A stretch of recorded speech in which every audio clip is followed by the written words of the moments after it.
It's the radio guy, Mike Prince. Welcome to another segment here as we are now joined by, I guess we'll still call him Shotgun Willie Simmons. He's head football coach at the FAMU Rattlers. A big win over the weekend. What's going on, man? I'm doing well. Why did you guess shotgun? I'm losing my nickname now? Well, I'm not gonna say you lose it, but you got a pistol on your staff now, man, and I don't know if it's coincidence or what. Ryan Stanley's got to be one of the most happiest campers since the arrival of brother KJ Black, huh? Well, hey, man, you know how me and we made magic on the microphone, and me and KJ made magic on the football field. So, Man, 400 plus yards, 427. three touchdowns, two picks. But when you're throwing it that much, that's part of the territory, right? Well, the two picks were just poor decisions. Down the red zone, he's trying to do a little bit too much. But, again, aside from those two mistakes, I thought he played a really, really good football game. Again, career high in passing yards, and then also became the school's all-time leading passer. Great all-around game for Ryan, and another fourth quarter last minute game winning drive. I think it's his third one this year, and so he's showing that he's one of the not just best quarterbacks at this level, but definitely one of the most clutch as well. So go ahead if you don't mind, Coach, and give us a recap. Well, I thought it was a game where offensively and defensively we played lights out. I thought the offense did an amazing job, over 500 yards of offense against a tough South Carolina State defense. We didn't run the ball particularly well. We hadn't done that very well all season. But again, a throw for over 400 to have two receivers eclipsed 130 yards. David Manigo, 11 catches for 136 yards. David Smith, 8 catches for 137 yards and two touchdowns. Kamari Young, freshman tight end, with a huge touchdown catch there at the end. And just, again, big-time football play by the offense. Defensively, to hold that unit to under 300 yards and under 100 yards rushing was just amazing. Again, those guys have continued to play at a high level. The one unit that was very disappointing was special teams. For the first time all year, I thought we really had a full showing in that phase. 2 block punts, a lot of penalties on kick returns, negating huge returns, and just didn't do a great job in that phase. But offensively and defensively did enough to win the game, and special teams was probably the reason it stayed close as it did. We're speaking right now with Shotgun Willie Simmons, the Rattlers victorious, big win, but you got an even bigger battle coming up this week. Not that you're discrediting any of the opponents that you got, but you got the big boy on the block coming to your backyard this weekend in North Carolina A&T. Right now you're on top, Bethune-Cookman, and North Carolina A&T is right behind. Man, what is going to be some of your reasonable and most obvious things you're going to have to do for success this coming week? Well, I think it's the same blueprint as always. Offensively, it starts with trying to establish the ground game and find a way to get positive yardage in the run game. We've shown that we can throw the football against anyone. We just have to do a good job of making ourselves multifaceted by improving on our run game and not turning the ball over. Handing the ball to the official every time like we talk about, and then allowing our tempo to give us an advantage. Defensively, it starts with stopping the run. They're a team that prides themselves on being able to run the football. Right now, if you had to say mid-season MEAC Player of the Year, I think it's maybe a 3-man race, depending on how you look at Xavier and Ryan, which one is more important. Of course, Ryan throws it to him, so typically the quarterback gets the nod in those situations. But the other candidate would definitely be Jermaine Martin, the running back for North Carolina A&T. And he's leading the conference in rushing by a wide margin, one of the leading rushers in the country. And again, he's a horse. And so for us, it's about stopping the run, making them one-dimensional. And then, as always, in special teams, just finding a way to change the game. Great field position, putting points on the board, and we have a chance, and really neutralizing their return team. They have a very dynamic returner as well. So, again, those are always our game maxims, and if we can execute those to a T this week, I think we give ourselves a great chance to, knock off the number 1 team in black college football. We're talking right now with Shotgun Willie Simmons, head football coach of the Florida A&M Rattlers. obviously having a strong year, but we got to address the elephant in the room right now, Coach. Is one of those challenging seasons for you guys from the administrative side of things, dealing with sanctions, this, that, and the other. How has that affected your seniors in particular as you go out from week to week to prepare for this season?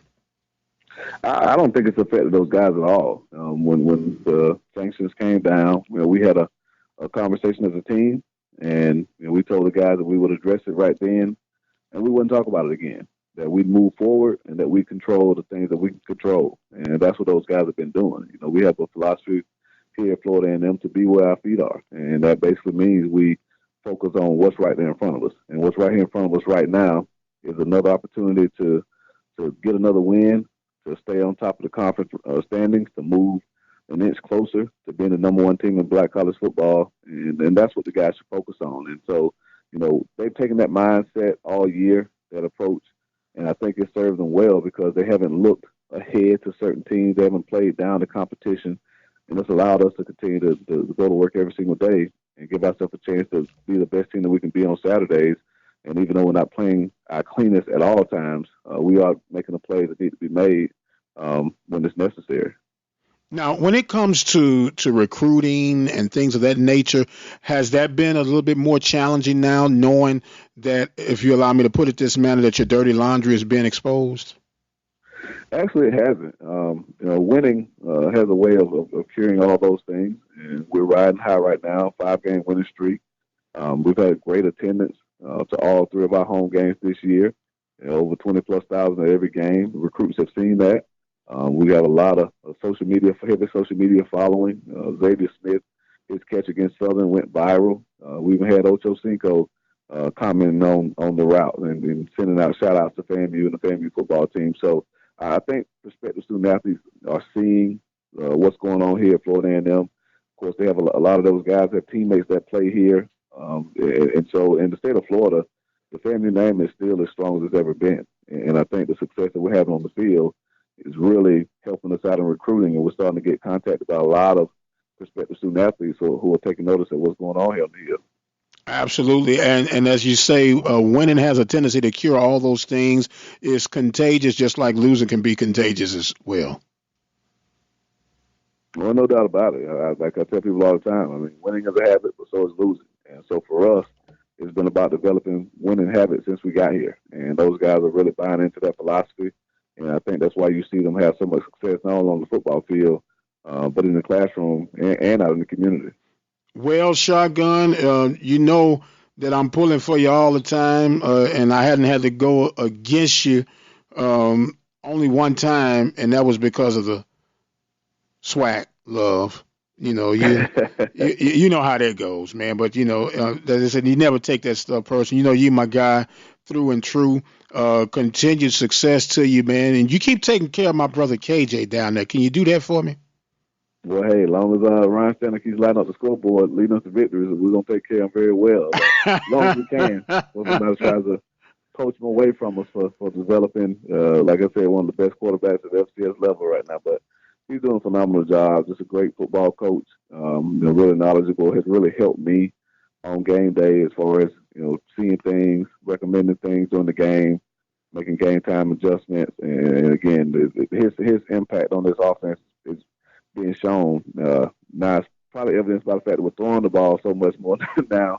We lose a running back coach to replace him with a quarterback coach, and I guess that's a collateral damage. You throw the ball a lot more than you're running it now. Well, so. You know how I feel about you QBs. You all think y'all the cutest one in the room, and you always don't want to get dirty or touch, but you love flinging that thing. And look, as long as it's working, keep on riding the wheels, baby, till they collapse. Hey, man, I'm old school, man. I'm trying to run the ball. So, but again, he's doing a great job. I definitely tell you asked about him, and his wife and kid will be here in town this week. So I know he'll be riding high. Huge game. Like I said, if there was an FCS game of the week, I'd like to think this will be up for it because of the two teams that are playing and how we're playing this year and what's setting up to be a huge marquee game that's probably got a lot of MEAC implications riding on it this weekend. Well, you just hit on something that I want to touch on before we get out of here real quick. You were doing quarterbacks, you're doing head coach, and you dibble dabble a little bit with the offensive play calling right now. No dibble dabble with them. I'm doing it all. Right. How, a lot of people, they just see coaches on the sideline, and how difficult is it for you to manage the entire team when you're wearing several caps? Well, again, I credit my assistant coaches. They know that with me being the play caller on offense, and then before Coach Black got here, actually coaching the position, and having to do interviews and fundraisers and all of that, that it would take a lot of time and pressure, to do those things. And so I delegate a lot of responsibility to them. Obviously, when it comes to the defense, I have the utmost faith and confidence in Ralph Street. The original Ghost, I might add. The original Ghost. That's right.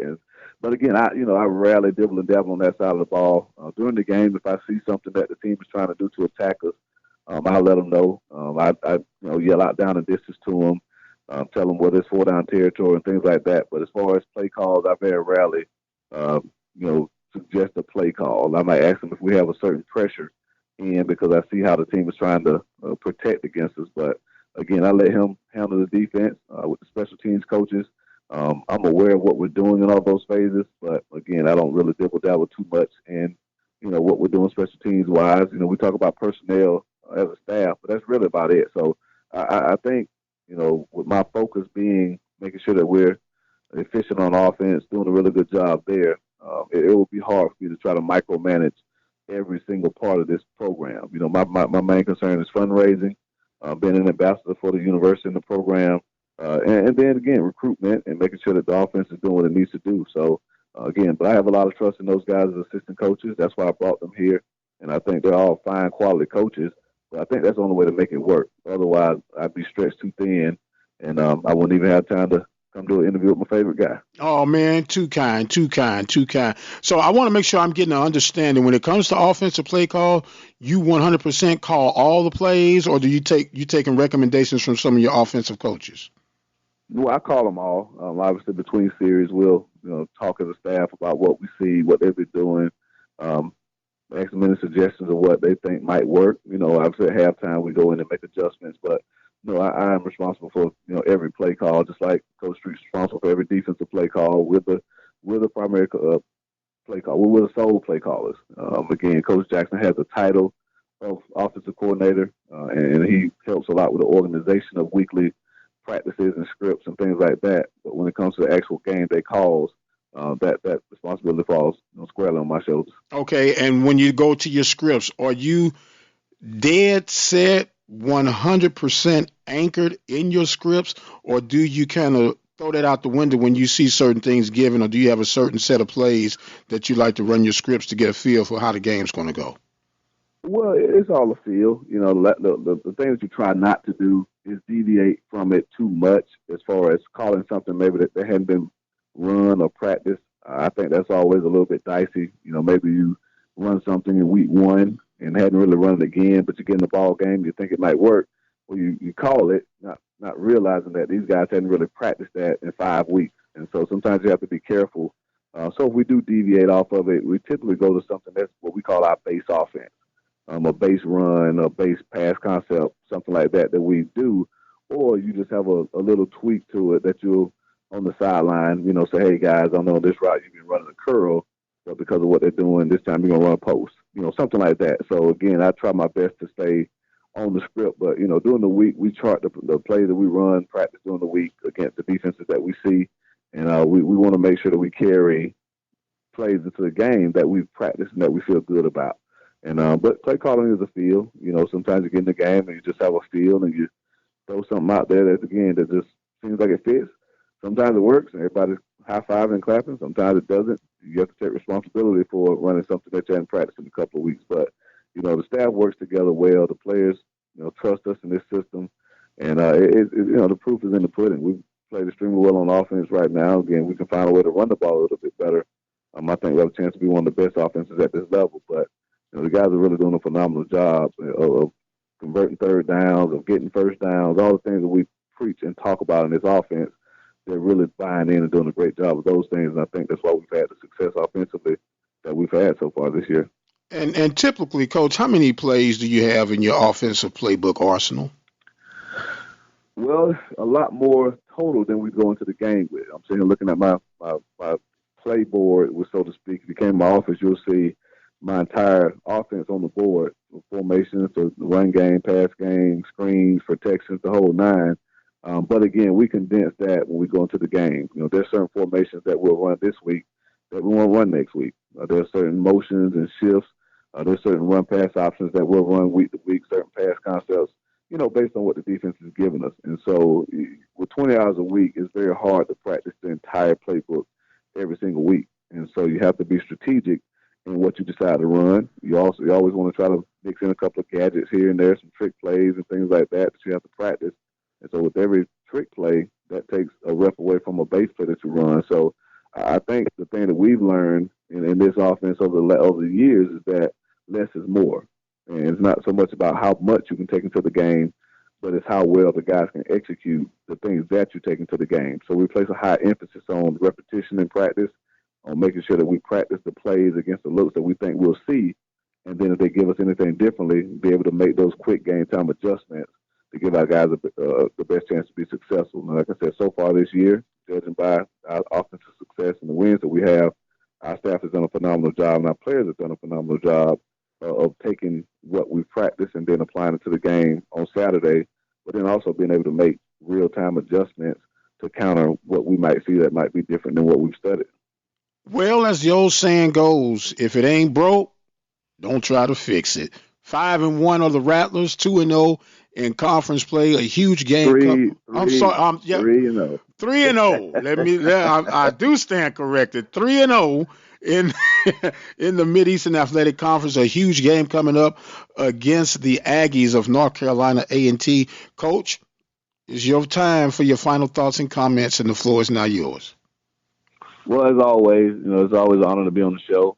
I appreciate you continuing to highlight, me over here in the Mid-Eastern Athletic Conference. I know you're loyal to the SWAC and the years that we spent together over there. But, again, just a great opportunity this weekend, not only for this football team, but for this institution. Again, football is a window to the university. This is a marquee game. There'll be a ton of people who will hear about this game and hear about these two institutions who may otherwise might not have ever heard about it, because of what football does and how important it has become here, in the Southeast. So just a great time for football, great time for FAMU. Again, I wish somebody would contact, ESPN, the powers that be, to look at the FBS slate this week and see if there are any marquee games that might have more build-up, because I don't think there'll be many games at the FCS level that will have more build-up this week than, this game against A&T. And so, again, just looking forward to another packed house. We've had 3 so far this season. Looking forward to our 4th. And the game is going to be exciting. The halftime show is going to be off the chain. They're bringing their band. Of course, the March of 100 will be ready as always. And it'll just be a great atmosphere for college football here in Tallahassee this Saturday. So if anyone can make it, I encourage you to do so.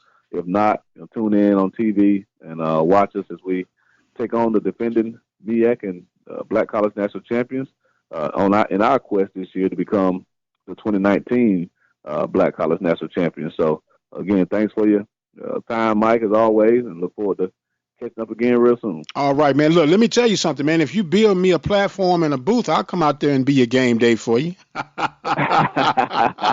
I'm sure we can find something for you. I know. Throw me in a little corner or something. It don't take much when you're doing radio. He is Shotgun Willie Simmons of the FAMU Rattlers, 5-1, 3-0 in conference play, and they got a big game coming up this week against the North Carolina A&T Aggies. Be sure to check that out on a station near you. I am the radio guy, Mike Prince. We thank you guys so much for joining in with us on Instagram, Facebook, and Twitter at The Mike Prince Show. The YouTube channel is Open Mic Broadcast Network, and our 24-hour dial-in message line, 713-570-6736. And until the next time, you guys be blessed, and we'll see you on the other side.